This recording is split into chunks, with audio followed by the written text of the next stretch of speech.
You're listening to the 4-Phase Cycle Podcast with your hosts, Dr. Alex and Megan of ZESTY Ginger. If you're looking to naturally balance hormones and learn how to work with your body instead of against it, you've definitely come to the right place. As a duo of an integrative MD and a functional diagnostic nutrition practitioner and best friends, we use the 4 phases of the female cycle in combination with functional lab work and mindset practices to transform the lives of the women we work with. We also have a whole lot of fun along the way. If you're new around here, it's best to start with season 1 before jumping around and plan to roll up your sleeves. Showing up for ourselves and enjoying our lives is what good health is all about. Just a quick reminder though, this information is not intended to diagnose, manage, or treat disease. Always consult with your doctor before making changes. Hi there, this is Alex. I am back with day 2 of our Flowing with Your Cycle series.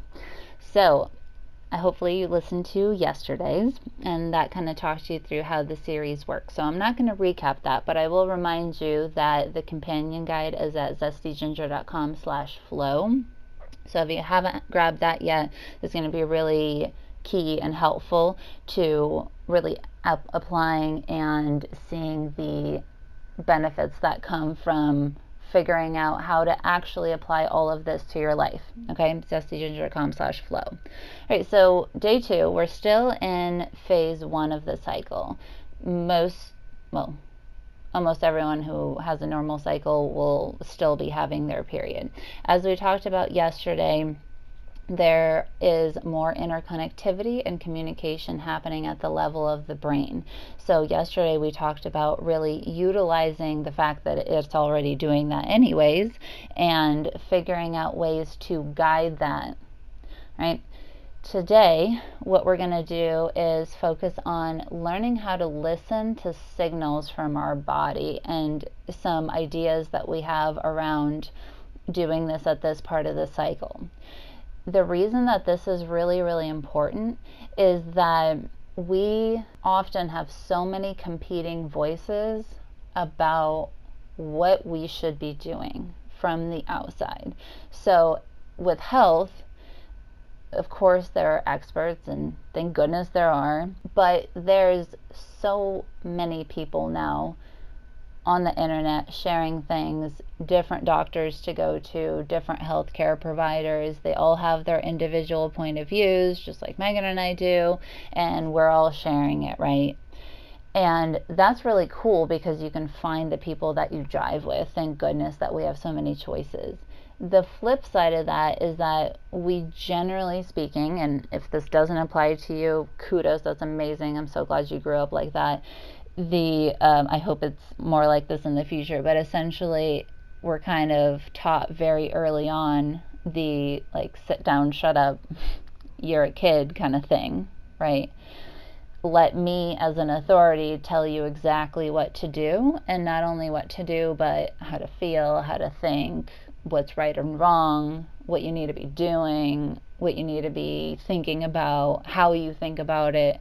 Everything ends up being dictated to us in varying degrees of control or not, right? Some of us had very controlling parents, some of us have had very relaxed parents or parental figures. Either way, just the exposure to the world is such that for the most part, society is geared to deliver information from authority figures down, and because we learn that as kids, it's not at all surprising that we keep doing that as an adult. And man, I am one of those people that really did this a lot. So I know that there are people who are maybe a little bit more like, no, I listen to me, I'm going to do whatever I want. Historically, I wasn't really like that. Like, I'm a little on the spunky side, but I was very much had some, fearful respect of my mother, and really learned to be really obedient as a way to get certain outcomes and feel a certain way. And so then if we don't consciously change that, it just kind of sticks around. So I'd go to doctors who were like, no, there's nothing wrong with you. And I'd be like, oh my gosh, there must be something wrong in my head then, because like I feel like garbage, but they know what they're talking about, right? So I had a lot of doubt, and it wasn't until they were like, oh, oops, you're going into menopause, we totally missed stuff, that it really showed me how much that wasn't the case. But yeah, I was like, it must be me, it must be something that I'm doing wrong. And then the same thing is true in school. We're told what to do there. We go to the gym. We get a trainer so that they can tell us how to move our body. Our boss, they're going to tell us what to do. Our partner, they potentially are going to or we're the partner that tells them what to do, right? There's just a lot of that we generally learn, and that's how people behave. So when it comes to health, then it gets tricky, because not only does one thing not work for everyone, but even for one person on any given day, something could work great and on another given day not work so great.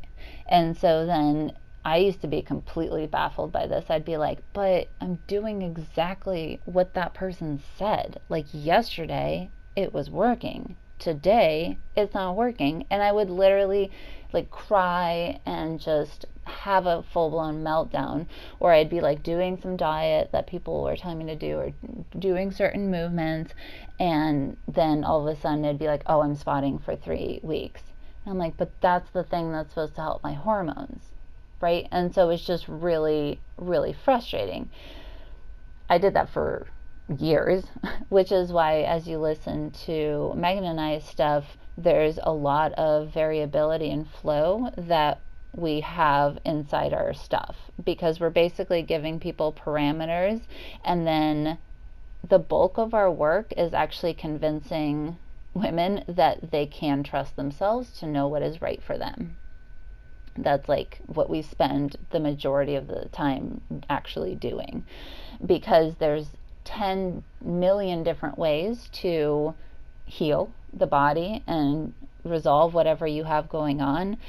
And there are, of course, parameters to follow, because there's general tenets of things. For example, for hormone healing, there are general tenets, and Megan and I share them, and the cycle has predictable phases, and we share those. But at each point, you'll notice as you listen, for the most part, we're like, if you're up for it, this is an option. If you're up for this, this is an option. And you don't really hear us saying, hopefully, this is the only way it is, and if you don't stick to this, then you're totally screwed, right? That is just not, in our understanding of things, not true. So with this time, it's really helpful to utilize the interconnectivity of our brain, to begin to hone into what our body is saying and listen to our signals.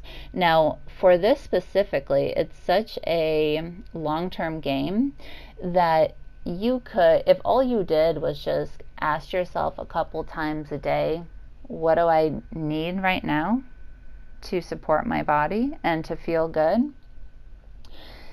That would lead to massive results, right? So this is, if it's as simple as that for you today, totally cool. Now, I'll throw out some other ideas though, just to get your mind turning in terms of what this can look like. So one of my favorite things to do is doing a body scan. So a lot of times what I do is I lay down, I imagine white light about 300 feet above my head coming through, kind of like a shower. Or you can be sitting up if it's helpful to visualize, from top to bottom. Otherwise, I just sort of seeing the light coming down, going to my head, even if I'm laying down. This is, you're visualizing, so it doesn't have to follow, standard physics here. Going down to my head, going up to my head, and then just permeating my body all the way down. And as I pull it down to my body, I'm kind of visualizing each area and having it go down into my toes and shooting out the bottom. If you want to imagine it shooting down into the earth, totally cool. So a lot of times as we do that, we begin to down regulate. You're taking conscious deep breaths, you're getting quiet. And then from that more kind of peaceful, relaxed state, I actually imagine zooming out from my body and looking at it from above. And when I do that, and I hone into how I'm feeling, and if you're someone that has visual processing, you know, sometimes you see it or you hear it or you sense it, you taste it, whatever it is, there are then areas of my body where I'll notice there are some sticky points, right? And I may feel that, like let's say in my pelvis, or I may feel it in my legs. And essentially, with that awareness, intensifying and bringing more of that white light into it. Right?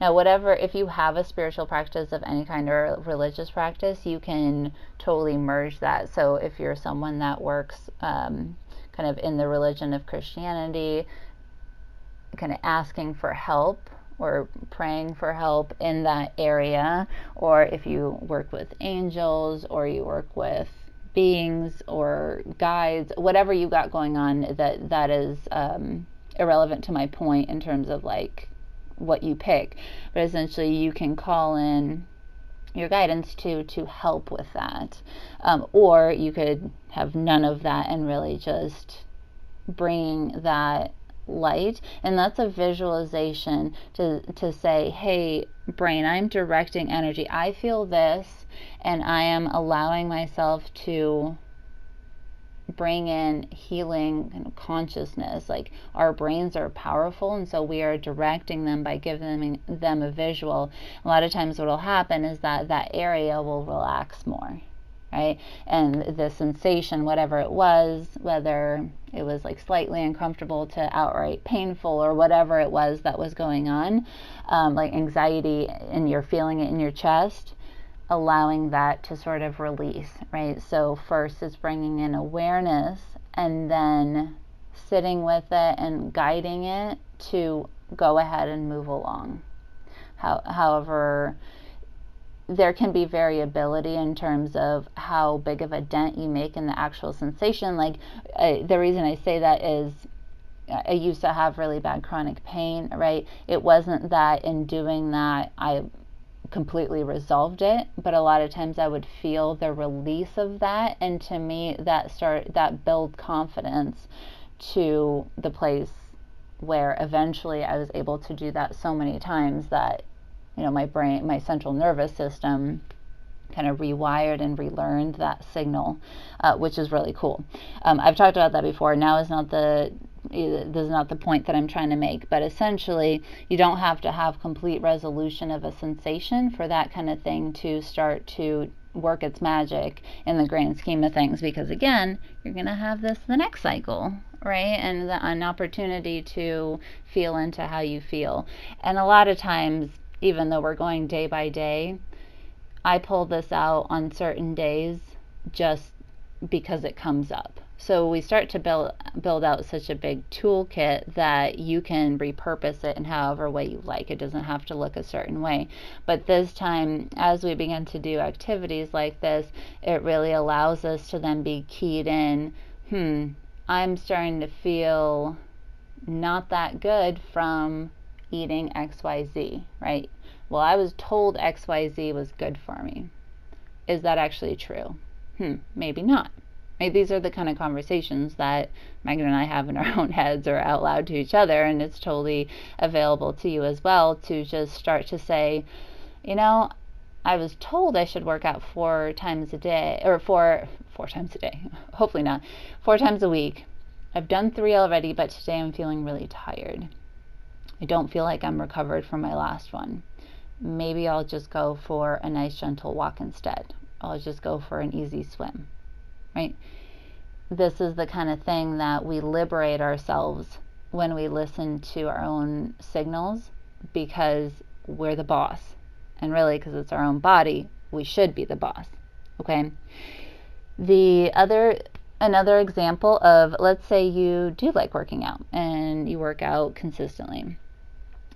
It can look like moving your body in a slow, deliberate way in whatever exercise that you do. So for example, generally speaking, phase one is where our body likes a little more rest, so not as much of the like high intensity interval training things.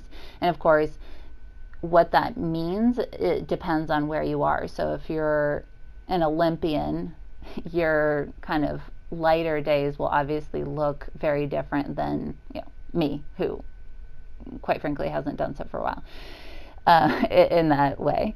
And so modulate that to whatever you have going on as your baseline, but generally speaking, the body is inviting you to be a little more calm and not as vigorous in the activity. So with that, we can do slow, deliberate movement. That can be walking, and the intention behind the walk is to really tune into your body. How do you feel? How does the wind feel on your face? How does the sun feel, or the moon feel like beaming down at you? How does it smell in your neighborhood? Hopefully good.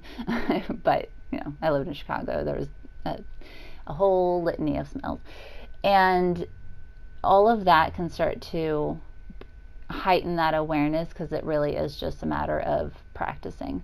It can be slow, intentional weightlifting, right? Lower reps, higher weight, if that's your deal. It can be really slow, gentle yoga, where it's like, how does my body feel when I do this pose? And maybe I chill here for a few minutes, or maybe this feels so good I chill here for 10 minutes. Or this doesn't feel so good, I'm going to do that for 10 seconds and I'm out.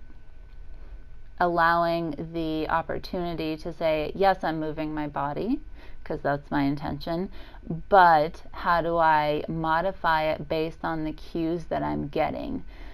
That there is no different than listening to like your body in terms of, is this supplement working for me? So and so said the supplement helps. Well, I'm taking it. What do I think?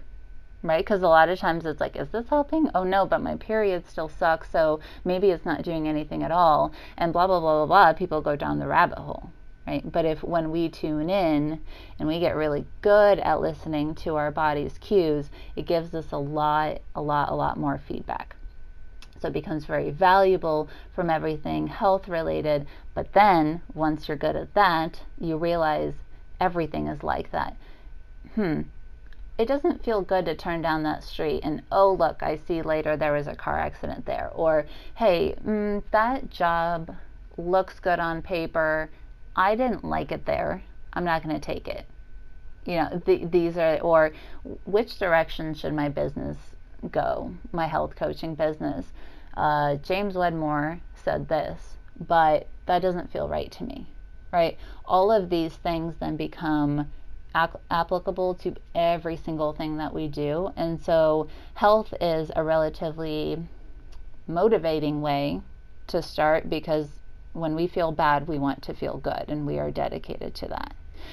And then once that we get a feel for that and that improves, Megan and I have seen this over and over, not only in ourselves, but our ladies that we work with, where they're like, hey, I feel better. What's next? Like, what can I create? What do I want to do? Who do I want to be? There's a whole world available to us. So health is a great place to start, but just know at any area of your life, you could be really always improving at the relationship between you and understanding how you communicate with yourself and how you get information from yourself. All right, so go check out the companion guide, because that is essentially helping you figure out more specifics on what that looks like and turning it into actionable steps that you're going to prove to yourself over time that this is how I show up, this is how I give myself love. There's all of these things that then become really relevant to doing this kind of work. Alrighty, that is it for day 2. Thank you so much for hanging with us. Don't forget to screenshot and share this on Instagram with your takeaway. I forgot to say that last time, but I would love to see what you all are getting as takeaways from each of these days, so that I can help further create content that is most supportive of what you all are working towards. And of course, we would super appreciate it if you shared this podcast with your friends and your family members that are maybe struggling with understanding their body and what their cycle is doing and all of those good things that we're not taught so much about. All right, I will talk to you later, and I hope you have a good day. Thanks for coming out to hang with us on the podcast. It is our goal to transform the way women are treated in healthcare. And we need your help. We need your help to get the word out. We have a lofty goal of 1 million downloads. And we know that as this podcast grows, we're going to be able to reach more women, get more amazing speakers for you, and bring the most cutting-edge information. If you found these podcasts helpful, please take a moment to text 5 women you know the link to the series. We appreciate your help so much. Can't wait to see you next time.